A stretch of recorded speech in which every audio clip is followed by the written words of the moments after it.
Nu ko, labvakar visiem interesantiem. Saprotu, rudens nāk ar tādu šo te septembra dvēsmu par skolas un mācību procesa uzsākšanu.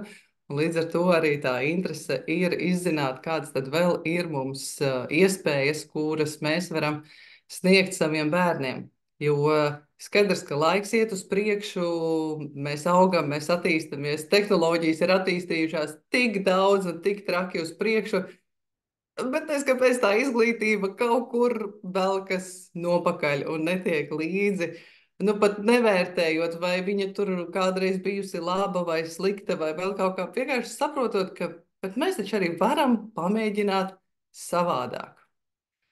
Nu, tā kā es laikam savā sirdī esmu tāds vizionārs un ar ļoti uz nākotni orientētu domāšanu, tad nu, mans stāsts droši vien kaut kur publiskajā telpā ir bijis, un ar to var iepazīties, kā es esmu meklējusi, kur tad nu, skolot savu bērnu, kuram ir tagad tūlīt paliek 7 gadi, jo mana lielā meita man kārtīgi izskoloja, lai es negribētu vairs atgriezties parastās skolās, jo arī es tur esmu kādreiz bijusi. Un, protams, es arī esmu, es atceros sevi skolā, es atceros, kāds man bija grūtības, un es atceros, ko es darīju pēc skolas. Un pēc skolas es beidzot sāku mācīties, es beidzot sāku apgūt tieši tās lietas, kas mani interesēja patiešām. Un tā nu mēs nonācām savā tajā ceļā, izlaižot ļoti daudz paragrāfus līdz bērnu virzītai, ne skolēnu virzītai izglītībai. Un es saprotu, tas ir kaut kas interesants, un es metos iekšā, un tas ir forši, ir principi, kas ļoti saskan ar manām vērtībām, un metoties iekšā, es saprotu, galvā faila, ko tas īsti nozīmē, nav. Jo nav pieredzes, nav zināšanu par šo īsti, un kā tad īsti šo te piedzīvot. Un runājot ar cilvēkiem, sakot, man tas, protams, jautā, kur Alberts aizgāja skolā? Es saku, Alberts aizgāja skolēnu virzītā skolā, kur notiek mācīšanās skolēnu virzītā.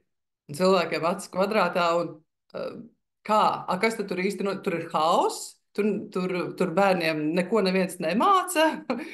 Un es saprotu, ka nu, katrs šo te vārdu savienojumu uztver pēc saviem stereotipiem.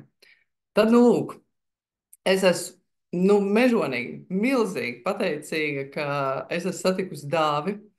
Un ka Dāvis ir šis te drosmīgais, es teikšu, bruņinieks, labais bruņinieks, kurš uz Latviju ir atvedis Aktonu akadēmiju un cīnās, lai šis te mācību pieejams tiktu arvien vairāk šeit uzzināts un īstenots. Un tad, nu, lūk, Dāvi, es aicināšu tevi ņemt dalību šajā sarunā un pārtraukt manu monologu. Uzreiz tev uzdodot jautājumu par to, ievies lūdzu skaidrību, ko īsti nozīmē skolēna virzīta izglītība. Vai tas ir hauss, vai tur tomēr ir kāda kārtība? Nu, es varu sākt ar to, ka paldies, Olga, apusēji par iepazīšanos. Es arī esmu ļoti pateicīgs un ļoti pateicīgs visai tavai ģimenei par to, kad mēs esam kopā šajā ceļojumā un kopīgi virzam šo vīziju tālāk Latvijā.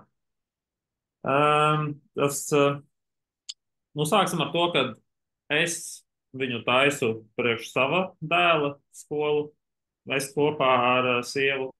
Un es negribu, lai mans bērns, lai mans bērns mācītos hausā. Hausa noteikti tas nav. Īstenībā citiem cilvēkiem ienākot var likties hauss, jo nav alternatīvā skolotāja, kurš saka, tu sēdi tur, klausies, tagad es saku, vai arī, ko tu tā dari, nē, tu sēdi taisnu muguru un tā tālāk. Bet tādam cilvēkam, kuram ir laba acis, viņš redzēs, ka īstenībā tur darbojās sistēmas, daudz dažādas sistēmas, daudz dažādu principi un rīki. kas palīdz skolēniem virzīt sevi uz priekšu, uzņemties atbildību par izglītību, rīki, kas viņiem palīdz ar izaugsmes domāšanu, kas viņiem palīdz pašiem uzstādīt savējos izglītības mērķus, pašiem viņus izpildīt un sadarboties viens ar otru. Un tas ir tas, ko mēs saucam par skolēnu virzīt, jo viņi paši, pieņemsim, vienojās par saviem solījumiem viens otram, kāda ir tā vide, kurā viņi vēlās mācīties, kurā viņi vēlās būt. Mēs kā gidi, jo mēs saucam mūs par gidiem, nevis par skolotājiem, jo mums ir pavisam atšķirīga loma no skolotājiem. Mēs kā gidi viņiem piedāvājam izaicinājumus vai iespējas vai rīkus, ko viņi var izmantot, lai viņi paši varētu izveidot to savējo pašvadības mācīšanās vidi. Un tas kā piemērs ir, viņi paši veido savus solījumus. Mēs viņam varam iedot, pateikt, ka citās aktuālās akadēmijās viņiem ir šādi solījumi. Kuru solījumu no šiem jūs vēlaties pamēģināt? Un tad viņi pamēģina, vai jūs vēlaties šo solījumu ratificēt, vai tas jums palīdz, vai tas jums iedod enerģiju vai nē. Un tad viņi paši par to lemj un viņi paši izveido solījumus. Un pēc tam viņi paši arī tur viens atbildīgi par tiem solījumiem. Iedomājies, tev bērnam iedod parakstīt solījumus, ņem parakstīt šo solījumus, viņam vienalga, kas tur rakstīts. Lai būtu šajā skolā parakst solījumi, viņam ir vienalga. Iedomājieties, ja visi tie bērni ir diskutējuši, tie nāk no viņiem tie solījumi, ne? Un tad viņi viens ar otru viņus pārrunā, saprot, kas ir tāda vide, kur viņi vēlās mācīties. Un tad viņi paņem tos solījumus, un tie ir viņu solījumi, ne? Un tad viņi var turēt viens otru atbildīgi.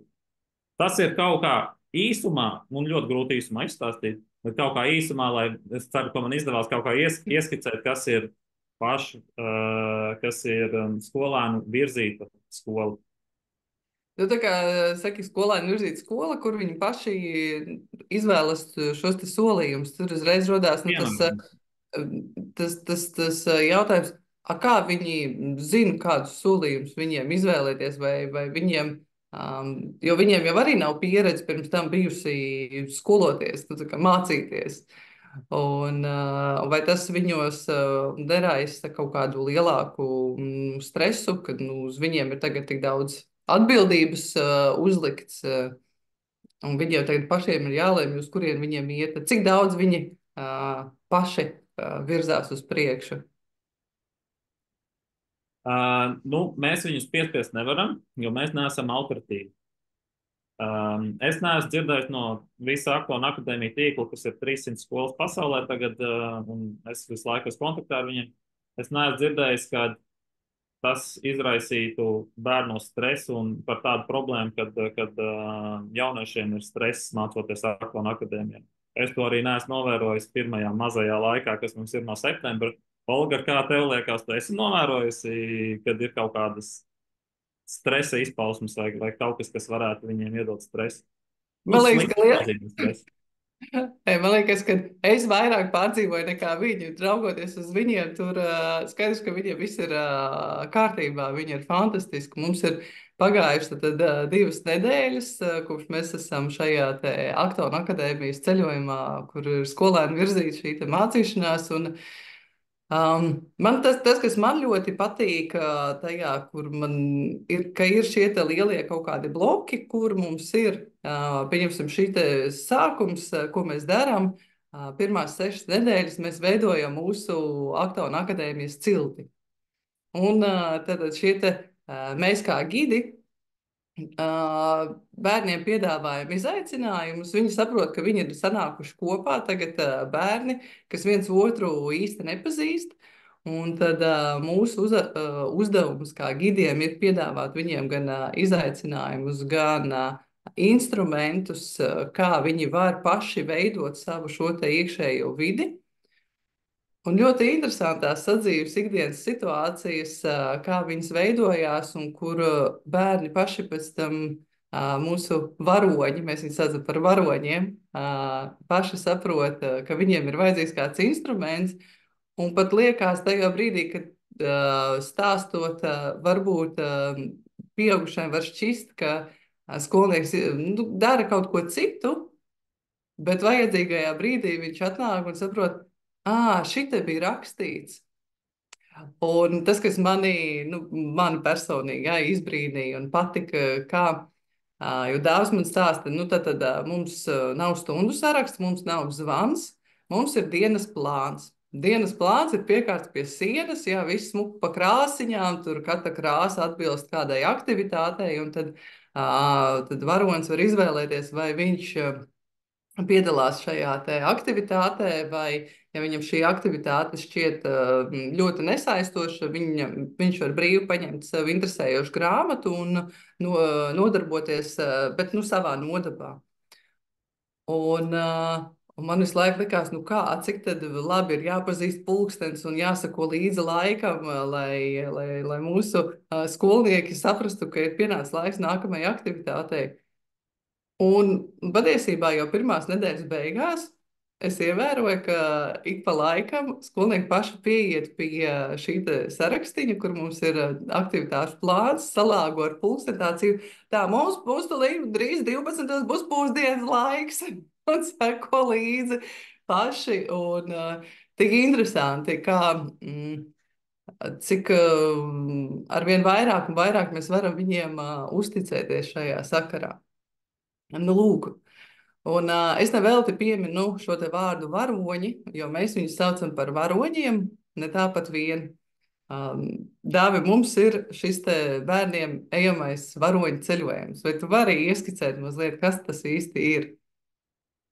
Varoņu ceļojums vai angliski Hero's Journey ir kaut kas tāds ļoti spēcīga metafora, par ko es nezināju, pirms es neuzzināju par Aklonu akadēmiju.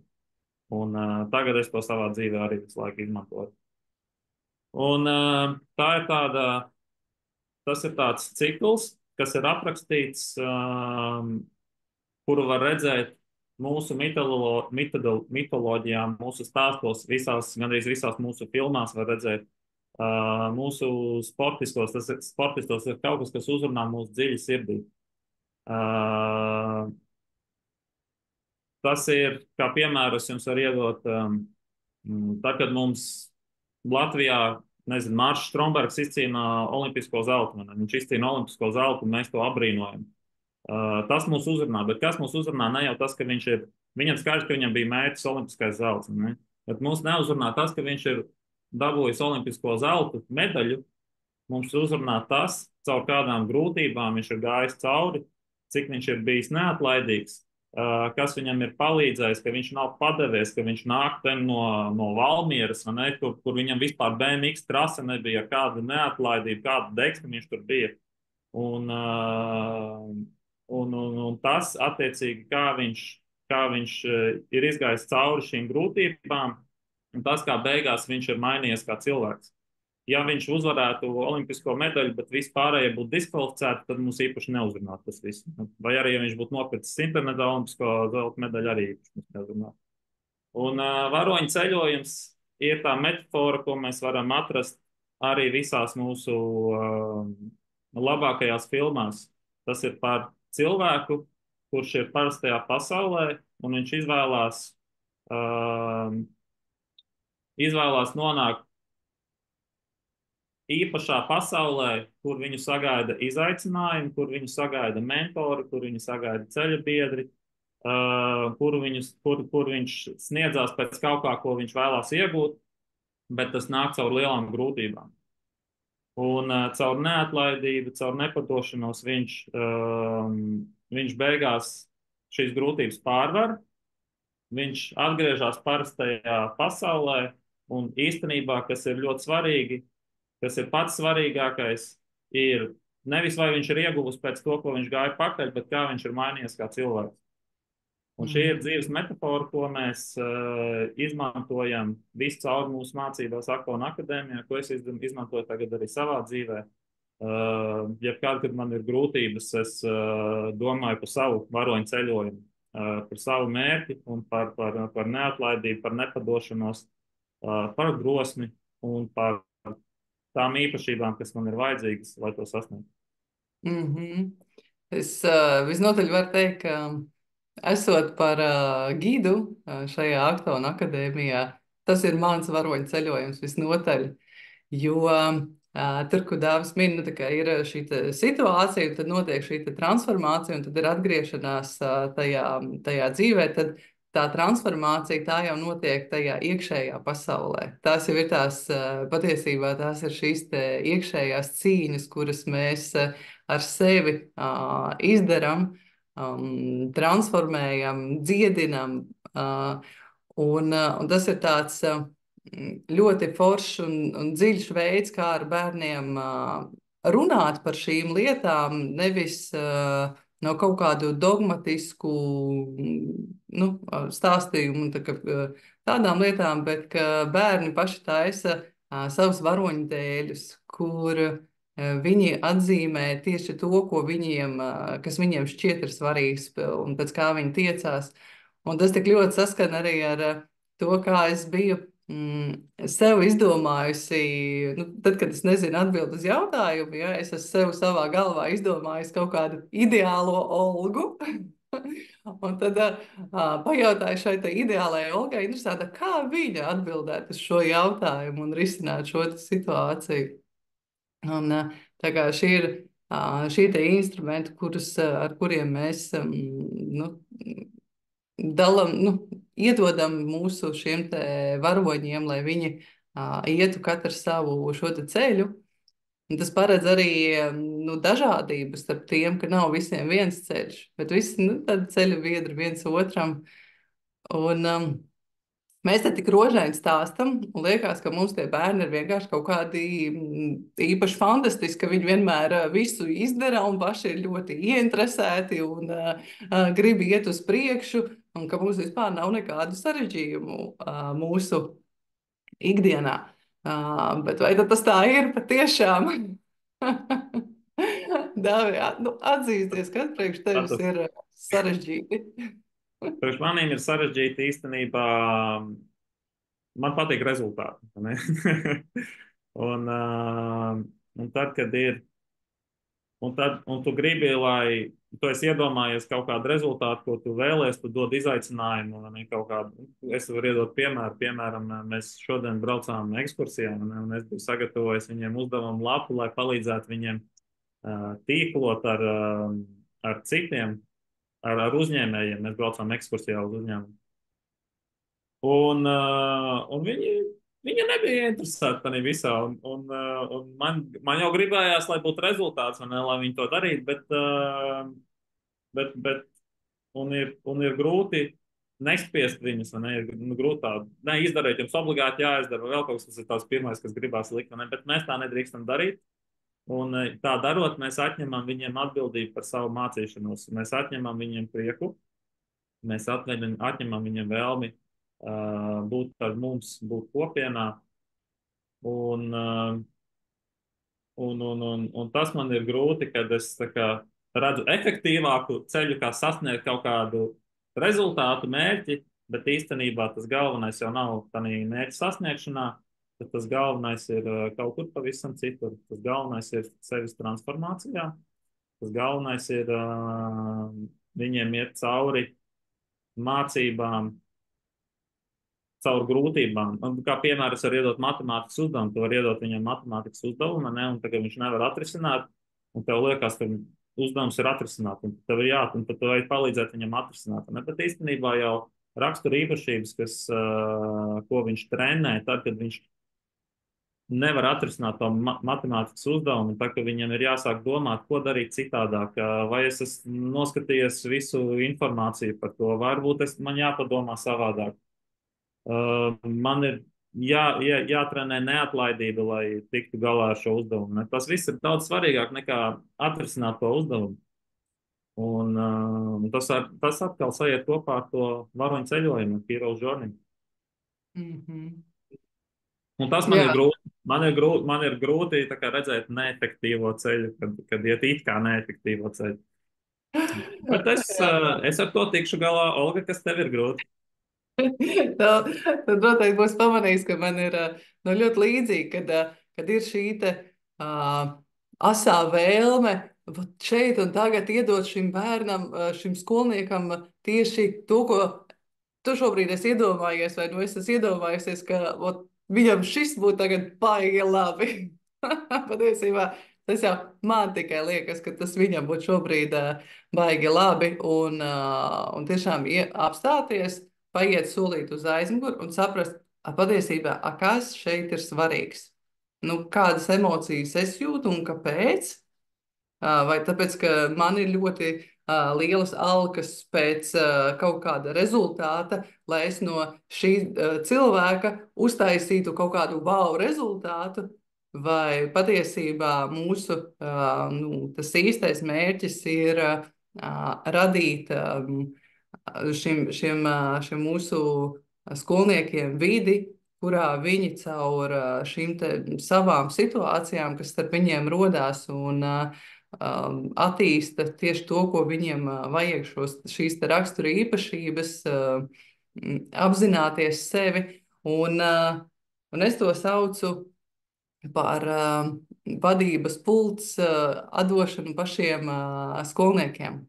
Jo es zinu, ka mēs, pieaugušie, ļoti daudz ar sevi darbojamies, lai saprastu, nu, no kurienes man ir šī programma, kā viņa man ir iekļuvusi un kā viņa ietekmē manu ikdienu, manu dzīvi, kāpēc nu, citi ir veiksmīgāki, citi mazāk veiksmīgi, un šīs bērnībā gūtās traumas un sabiedrības ieprogrammētās sistēmas ir grūti no viņām atbrīvoties, jo mums nav iedot šī vadības pults, jo mēs viņus neesam izveidojuši paši. Tad, kad tu ļauj bērnam izveidot savus secinājumus pašam, pie viņa paliek arī šī vadības pults, un ja viņš saprot, šitā es šo uzdevumu atrisināt nevaru, tad es braucu jau auzās vai skrienu ar pieru sienā iekšā, tā vadības pults ir viņa rokās, un mūsu uzdevums ir iedot viņiem dažādos šos instrumentus, neietekmējot viņa šo brīvo gribu, brīvo izvēli.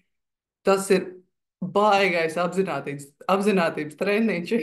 Es citreiz vakaros mājās jūtu, kā manas smadzenes pašai ir izstiepušās, un ka tur kaut kas jauns ir parādījies, un tādas lietas. Un ir viena situācija, kur man gribētos arī izstāstīt, jo nav jau tā, ka mums tur nav konfliktu, piemēram, jā, mums bija tāda situācija, kur mums bija bērniem iedots izaicinājums, un nu, tā kā viņi ar šo izaicinājumu netika ļoti labi galā, gribējās atrast vainīgo. Un rezultātā sanāca tā, ka uz vienu no skolniekiem tika it kā, tā kā lielāka tāda agresija vārdiska izteikta. Un sadalās, mūsu cilts sadalās.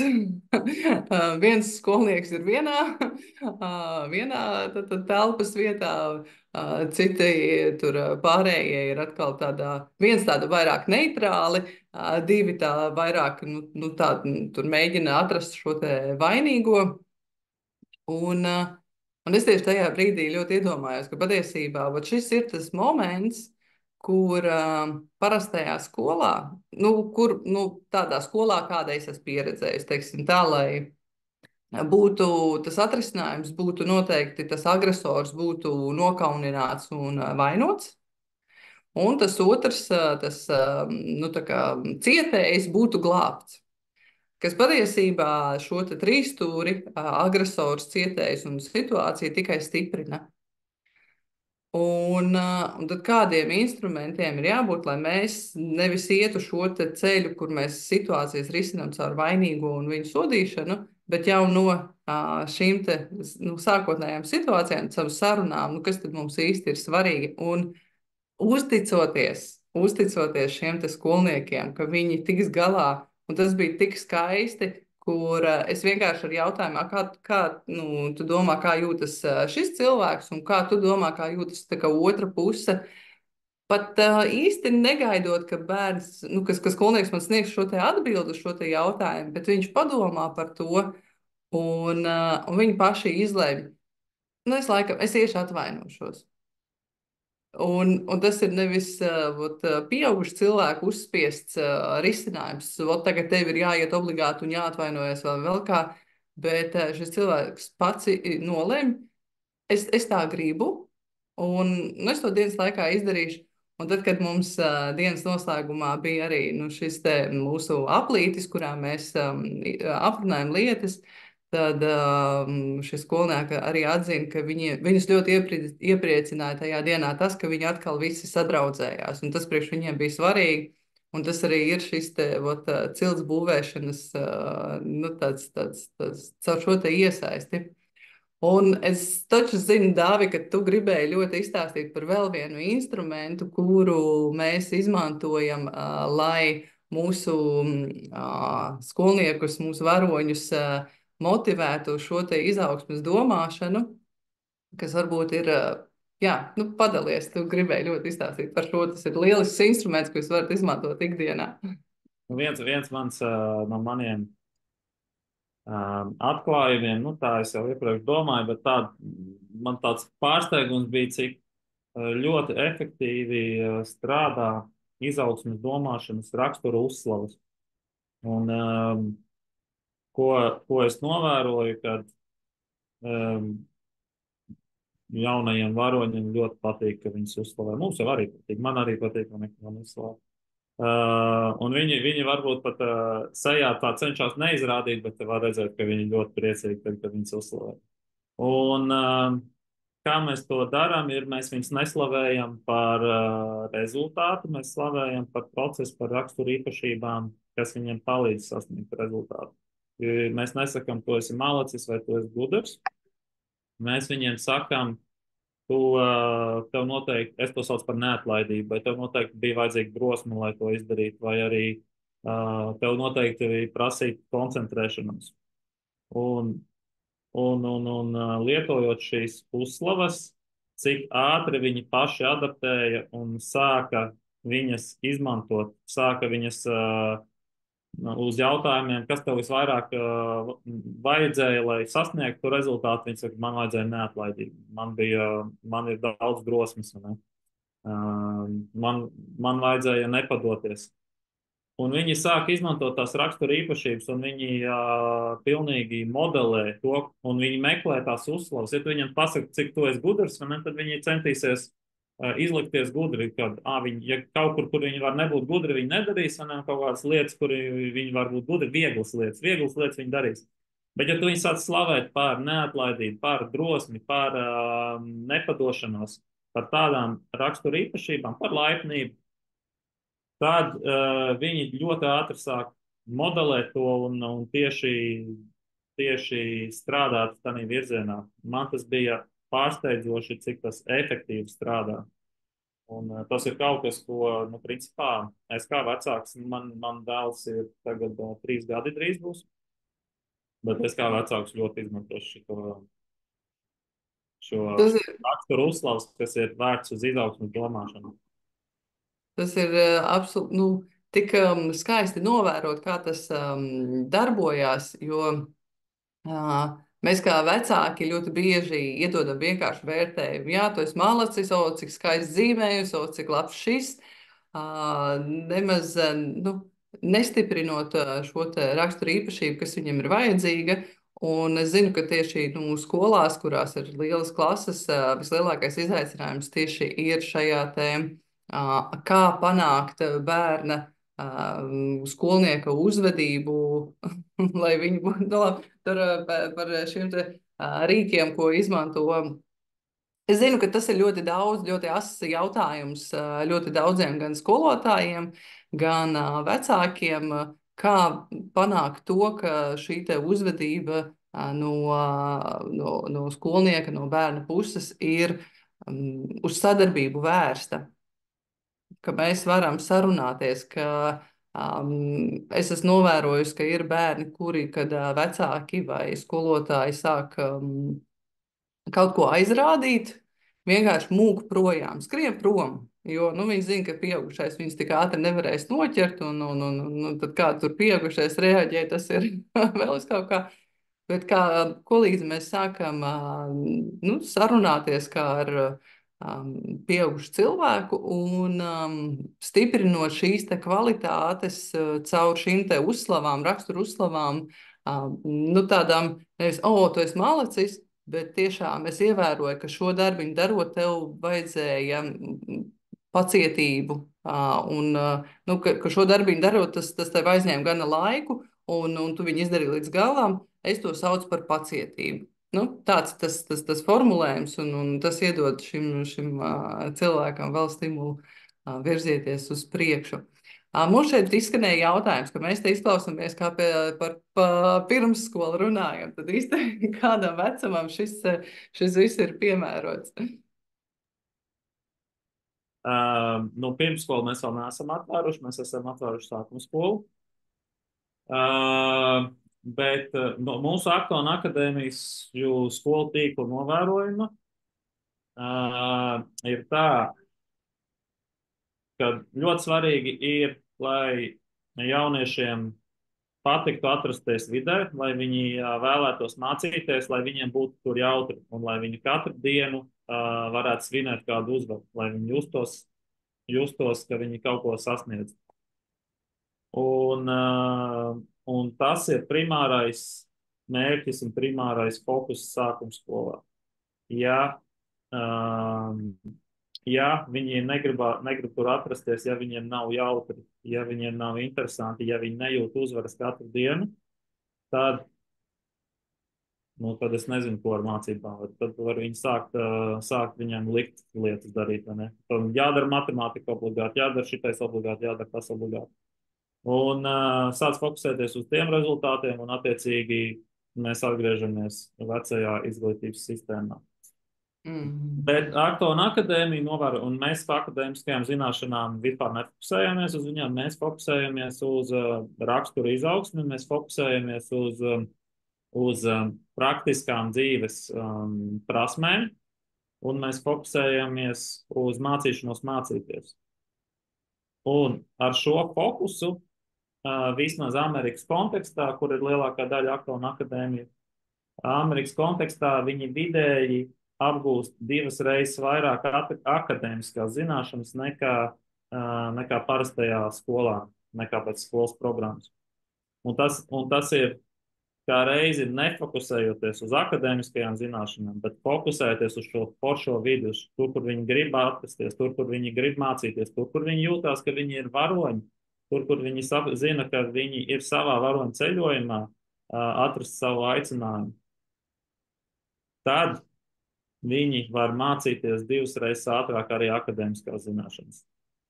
Un līdz ar to, tāpēc arī var izklausīties, ka mēs tagad runājam par pirmsskolu, bet jums tā vide ir ļoti svarīga, lai tā ir vide, kurā viņi jūt uzvaras, un kurā viņi vēlās atrasties un socializēties kopā ar saviem draugiem. Cik interesanti, es tev vēl, pirms atgriezties darbošanās kopā ar bērniem, es esmu izgājusi, man bija gan uzņēmums, kurš rīkoja, organizēja apmācības uzņēmējiem, uzņēmēju komandām, un coachings tā skaitā, un visādi instrumenti un paņēmieni, kā motivēt cilvēkus, kā atrast savus dzīves aicinājumu, kā virzīties uz priekšu dzīvē.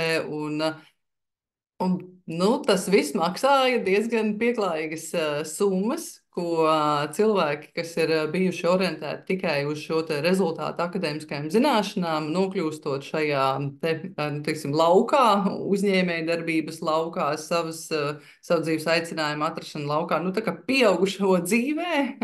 Viņiem kā reiz vissarežģītāk ir jo viņiem ir it kā šīs zināšanas, bet trūkst šīs prasmes, kā tad īsti mācīties to, kas viņiem tiešām ir interesants. Un tad šeit caur šiem te instrumentiem mēs jau viņus iedodam mūsu skolniekiem. Un, tas man ir tik ļoti tāds sirdi sildošs un prieku raisošs notikums. Bet, Dāvi, es domāju, ka arī tāds jautājums varētu rasties, kāda tad īsti ir gida loma? Tad nav skolotāju, ir gidi, kur ir tā atšķirība? Atšķirības ir daudz, atšķirības bieži vien ir diametrāli pretējas atšķirības. Un tāpēc īstenībā mēs, kad mūsu skolā mēs meklējam gidus, mums skolu tīkls specifiski saka, ka nemeklēt skolotājs, skolotāji nav labs gids. Un viena no atšķirībām ir tas, ka mēs kā gidi nedrīkstam izrādīt savu autoritāti, kauninot. Mums nav autoritātes tāda vispār, mēs atsakāmies īstenībā no autoritātes. Mēs nedrīkstam kaunināt vai viņus pamācīt. Tas nozīmē, ka arī, ja ir tas pats konflikts, ko Olga pieminēja, mēs nevaram iet un viņam teikt, ka, o, kā tu šitā ten darīji, tev taisnība, tev nav taisnība. Mēs viņiem dodam rīkus, lai viņi varētu konflikts risināt paši. Vēl viena lieta, ko gids dara pretēji, ir mēs nedrīkstam mācīt. Jā, lasīt lekciju mēs nedrīkstam viņam mācīt. Šitā tēmā, šitā taisnība nav taisnība. Mēs varam viņam dot izaicinājumus, ko mēs darām. Mēs viņam varam dot ļoti interesantus izaicinājumus, kur ir gamification elementi, un mēs viņus varam iedvesmot, un tas ir viens no pienākumiem gida. Iedvesmot uz mācīšanu. Nevis mācīt, bet iedvesmot uz mācīšanos. Aprīkot viņus ar rīkiem, resursiem un sistēmām, kas viņiem palīdz pašvadīt, mācīties un darboties savā kopienā, draudzīgi kopā ar citiem. Un vēl viena lieta, ko visbiežāk cilvēki laikam nesaprot, vai kuram ir pārsteigums, man arī droši vien bija, kad es uzzināju, bet gids nekad neatbild uz jautājumu. Kā tas darbojas?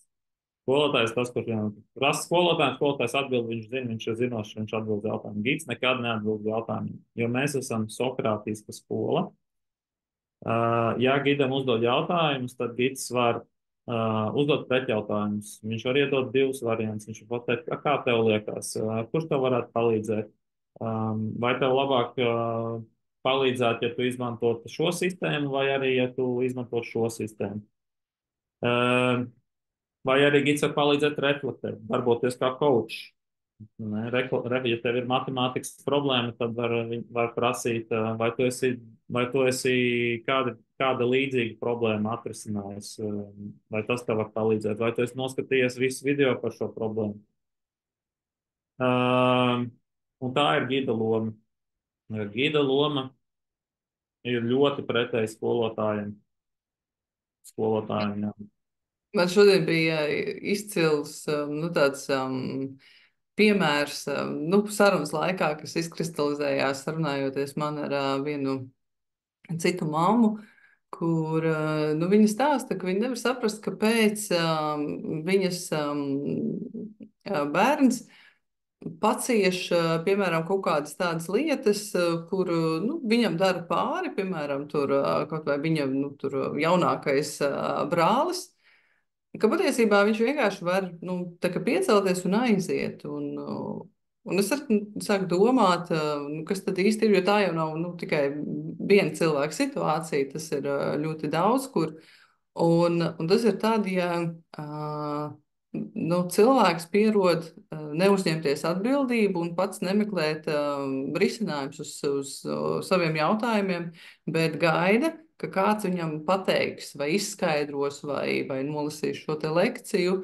Un, jā, savukārt, ja mēs gribam, lai mūsu bērni paši pieņem šos te lēmumus un ko viņš grib un ko viņš negrib, tad kā reiz šī te neskološana un neatbildēšana uz jautājumiem ir tas, ko tas īstenībā stiprina bērnos. Un es mūsu skolniekos arī ievēroju, ka pašā sākumā viņiem bija ļoti diezgan sarežģīti pirmās dienas, kā tas ir. Tad gidi uz jautājumu neatbild. Viņi ir sanākuši tad visi kopā studijā, skolā. Mēs tikai sākam dot viens otram šos solījumus, un Un cik tas ļoti viņus patiesībā apvienoja, nu, tā kā savienoja, un viņi sāka vairāk darboties kā komanda, viens otram palīdzēt, izpalīdzēt, un savukārt mēs ar Dāviju savus novērojumus, protams, arī pastāstam. Mēs ievērojām tur, kā tur viens palīdzēja otram, un mēs to saucam par laipnību un izpalīdzību, un šādā veidā mēs stiprinām šīs te cilvēciskās kvalitātes, kas tieši veido šāda veida cilti un padara šo vidi labvēlīgu priekš visiem. Tu Un, pamanīji, Olga, starp citu, cik ātri viņi sāka, kāds uzdod jautājumu, kā cits redz no malas, un viņš Gidi neatbild uz jautājumiem, nāc, es tev palīdzēšu. Gidi jā, neatbild, viņi sāk viens otram palīdzēt un darboties. Un tas tik ātri notiek, tas arī bija pārsteidzami. man arī tas bija pārsteigums, ka tas notika tik ātri un ka viņi sāk gidi. Un tagad jau ir pilnīgi, viņi mūsu dāvi izaicina, jūs nevarat atbildēt uz jautājumiem. Un tā kā mēs netīšām atbildam, tad mums ievēl. Un es esmu ievērojis vēl arī to, ka viņiem tas ir ļoti sācis iepatikties. Viņiem, nu, patīk pašiem atrisināt. Viņiem ir pilnīgi cits azarts rodās. Viņi ir gatavi mesties dzīvē, ka viņus, nu, ir šīs te drošības margas, mums ir viņas obligāti. Mēs viņus saucam par drošības margām, un mūsu skolnieki viņas zina. Un viņi zina, ka viņi var mums uzticēties, ka mēs viņus sargāsim, šīs te drošības maržas, un līdz ar to viņi brīvi var iet un pieņemt lēmumus. Kā piemērs Mums, drošības margai, tas ir apzināti nodarīt pār citam. Piemērs drošības margai. Tad mēs varam ieiet, ja tu apzināti nodari pār citam, tad mēs varam turēt to drošības. jā. Nu, ko, mēs jau esam 45 minūtes, bija it kā runās 40. Es saprotu, ka mēs varam daudz runāt arī par šo tēmu. Es priecāšos, ja jums ir kādi jautājumi, ko jūs varat mums šobrīd uzdot, un arī pēc tam arī varat mums atrakstīt kāds jautājums, un mēs noteikti varam šādi satikties pa laikam vēl. Bet nu šobrīd aktuālie jautājumi, vai jums ir kādi? Es varu izdarīsim tā, es izslēgšu ierakstu, jo bieži vien jautājumi parādās tad, kad ir izslēgts ieraksts. Tad šeit stop.